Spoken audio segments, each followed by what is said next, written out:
Hello everyone, एक बार फिर से आप सभी का स्वागत है। और इस क्लास में हम पढ़ेंगे इतिहास कक्षा 12 के लिए महत्वपूर्ण प्रश्न उत्तर। आइए करते हैं शुरू। पहला प्रश्न है, हड़प्पा सभ्यता की मोहरों तथा मुद्रांकनों के बारे में आप क्या जानते हैं। तो यहाँ पर हम देखेंगे कि हड़प्पा सभ्यता में मोहरों तथा मुद्रांकनों का प्रयोग लंबी दूरी के संपर्कों को सुविधाजनक बनाने हेतु किया जाता था।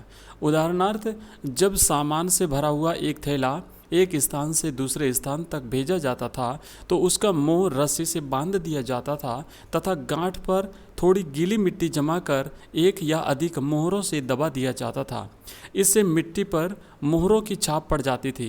मुद्रांकन से प्रेषक की पहचान का भी पता चलता था। तो इस तरीके से जो मोहरें और मुद्रांकन से जो लंबी दूरी की यात्राएं होती थी या फिर सामानों का स्थानांतरण जो एक स्थान से दूसरे स्थान पर किया जाता था, उसकी सुरक्षा रहती थी।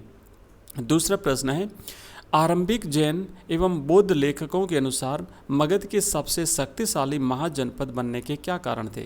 तो हम यहाँ पर देखेंगे कि आरंभिक जैन और बौद्ध लेखकों के अनुसार मगध के सबसे शक्तिशाली महाजनपद बनने के लिए मगध के पराक्रमी शासकों की नीतियाँ उत्तरदायी थी।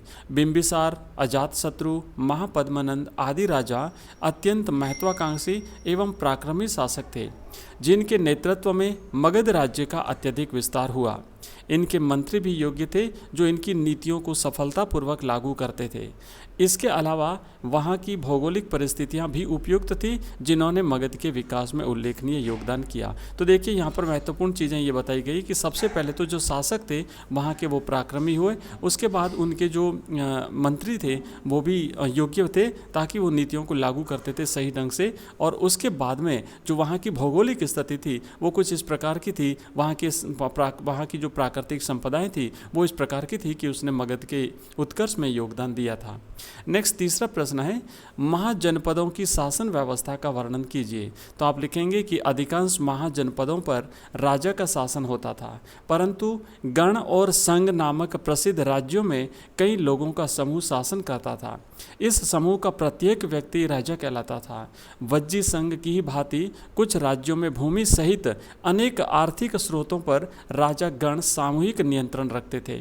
प्रत्येक महाजनपद की एक राजधानी होती थी जो प्राय किले से घेरी जाती थी। तो इस तरीके से महाजनपदों की शासन व्यवस्था संचालित होती थी। और नेक्स्ट प्रश्न है, मगध की प्रारंभिक राजधानी राजगाह पर एक संक्षिप्त टिप्पणी लिखिए। तो आप लिखेंगे कि मगध की प्रारंभिक राजधानी राजगाह आधुनिक बिहार में स्थित राजगीर जो है वो थी। राजगाह का शाब्दिक अर्थ है राजाओं का घर। पहाड़ियों के बीच बसा राजगाह एक किलेबंद शहर था। बाद में 4वीं शताब्दी ईसा पूर्व में पाटलिपुत्र को राजधानी बनाया गया, जो अब पटना के नाम से जाना जाता है। यह गंगा के रास्ते आवागमन के मार्ग पर स्थित था। तो इस तरीके से हमने देखा कुछ महत्वपूर्ण प्रश्न उत्तर, और अगले वीडियो में आपको फिर इसी तरीके के कुछ महत्वपूर्ण प्रश्न उत्तर मिलेंगे। शाम को 8 बजे रहेगी हमारी लाइव क्लास, उसे जरूर अटेंड करिए। Thank you very much.